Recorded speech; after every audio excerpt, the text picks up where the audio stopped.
Hello and welcome back to the Stronghold. I'm the Magi and welcome to Midweek Magic, where I want you to grow your collection by winning 2 free rare or better ICRs each and every week.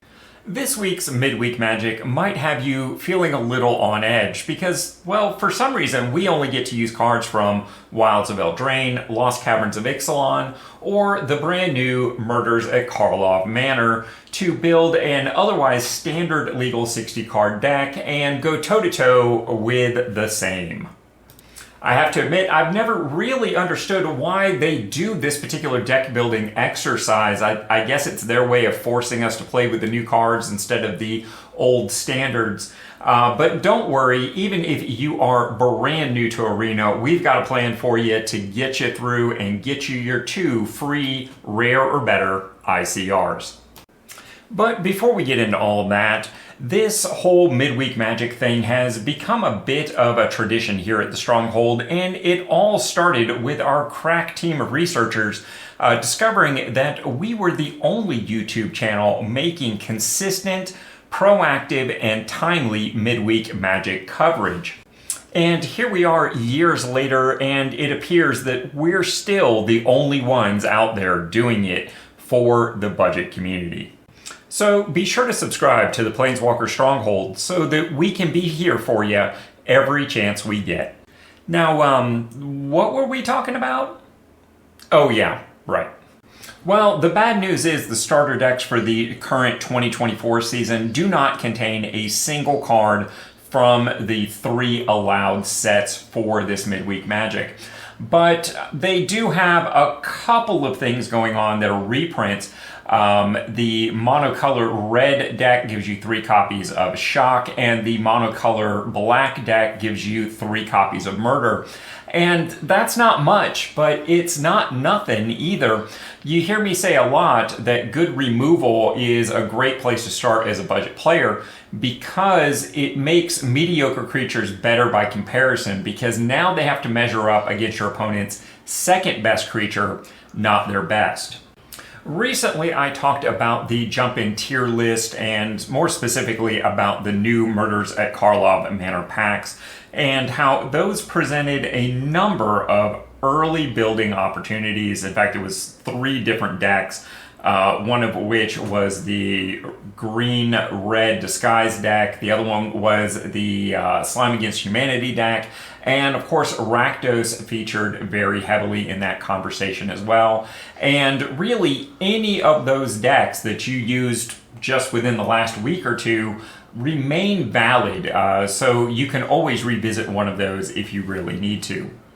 In fact, Jump-In remains a great place to start building those intro-style, budget-friendly beginner decks for each and every season. Whether you are doing this a few events seasonally for this budget year, starting with Wilds of Eldraine, or perhaps you're just starting now. In fact, for Rakdos, we've got 2 dedicated decks in Rats and Suspects. We've got 2 additional mono red decks in Dinosaurs and Celebration. Mono black gives us Bittersweet and Depths. Plus, there's 11 more jump-in packs just from these 3 sets that add either black or red to your collection. Putting together a 36 card deck for this event is not going to be hard with Rakdos. Alright, so let's step in and do a very simple deck building exercise working from these jump-in deck lists. Obviously, we're starting with what we have, the basis of the deck, 3 Shocks, 3 Murders, and the appropriate basic land. From here, let's start with the Rat deck. Lord Skitter's Butcher is in there, as well as Lord Skitter himself. I think both of those make fine additions to the deck. And from that same jump-in pack, we can easily add in a Harried Spearguard, Torch the Tower, the Stingblade Assassin to give us a little aerial option, and Edgewell Pack. By picking up the other dedicated Rakdos jump-in pack, we can actually add a lot to the deck. A 4th copy of Shock, a Presumed Dead, Repeat Offender, Concealed Weapon, one of my favorite uncommons for the set, Runebrand Juggler, Clandestine Meddler, Deadly Complication, the rare Barb Servitor, Person of Interest, Agency Coroner, and Shady Informant. Now, if I had my pick of a single third pack from Jump-In to try and finish out this deck, I would go with the Mono Red Celebration pack from Wilds of Eldraine. That allows you to pick up a 2nd copy of Torch of the Tower, Grand Ball Guest, Ratcatcher Trainee for some card advantage, Belligerent at the Ball, Frantic Firebolt, Redcap Thief, Godric, and a 2nd copy of Edgewell Pack. And as you can see, that really gets you within striking range of having a finished deck just by using the best cards from those 3 jump-in packs. There's certainly more cards there that we have skipped over that could easily fill this out, but just going for the best cards, we're already at 55. And just a few thoughts for those last couple slots. If you are, say, a returning player to Arena that maybe was taking a break, it's quite possible that you have reprints Dead Weight available in your collection, and or Ginger Brute. Ginger Brute is also kind of a staple common. If you don't have them now, I think you will need to craft and add them to your collection at some point. We're probably just not opening that many packs at this point to really count on getting those. Whether now is the right time for you or not, I leave the decision to you. Monstrous Rage is one of those staple uncommons, particularly for Red Deck Wins, Mono Red. That's just always a staple here on Arena. Having 4 of those certainly is not going to hurt your collection. Geological Appraiser, an uncommon from, what was that, Lost Caverns. That was banned in Explorer not long after it was printed. So hopefully you were able to craft a playset of that and then immediately get reimbursed for the wild cards on that in the lag between the time of the announcement of the ban and the actual execution of the ban. Again, so hopefully you have some of those. And Atali's Favor is another one of those Discover cards with very high value. This card was extremely draftable, so if you were around during that time, you probably have some copies of this and can make good use of them in your deck. Now that does bring us to 60. Of course, when you get done making all your tweaks and things like that, don't forget to go back in and readjust your land. You see it shifted a little bit there. It's never much, but it does make for a good idea. This is a list that I am putting out as a starting point. I don't think there's any particular magic to this selection of cards. It's about using what you have, so by all means, tweak your version of the deck to fit your collection.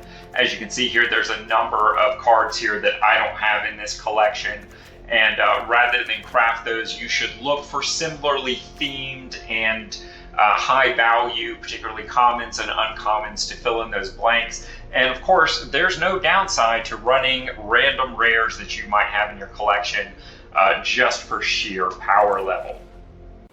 And hey guys, don't forget, your collection might look completely different than what I've talked about here, and you should not feel bad about making the decision to go a completely different direction, whether you simply picked different jump-in packs than what I talked about, or you have a more established collection and a little bit more range of motion of where you can go with these decks. Also, with it being a midweek Magic, if you feel like you're behind in the match, there's no harm in bowing out gracefully and just starting again with a new opponent. Start again from zero, no harm, no foul. The worst that you have done is given somebody an easy win and help them get their free ICR. Lastly on this is one of those events where us free-to-play budget players, new players, are very typically playing what I like to call limited on steroids, where we don't have a finished, polished deck, but we may very well be going up against opponents that are. So again, if you feel like you're at a disadvantage, if you're behind, if this is just not the right opponent, just bow out gracefully and move to the next game. On the flip side of that same coin, if you do find yourself in a more privileged position here going into this event, whether you just feel like you have a good limited on steroids deck, or you do have that more established collection to draw from and more directions that you can go with your deck building. In any case, if you find that you're having a very easy time with this event, once you've gotten your rewards, consider sticking around for a little bit and maybe throwing a couple games towards your opponents. Help pay it forward and let those less advantaged, maybe newer players get a leg up and help them get their free ICRs as well. Just a little thing I like to remind the community of from time to time.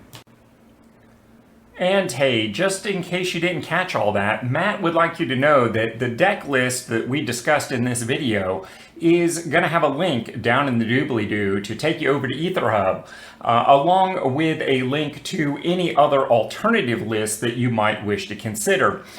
He only asks that you give it a little thumbs up when you're over there checking out the deck list. And I plan on live playing this event on Wednesday at 11 a.m. over on my Twitch channel, so definitely stop in and check it out. Because the Stronghold is so much more than just a YouTube channel, and you can find links to all of our other social media outlets in our profile. Because at the end of the day, we're all budget players.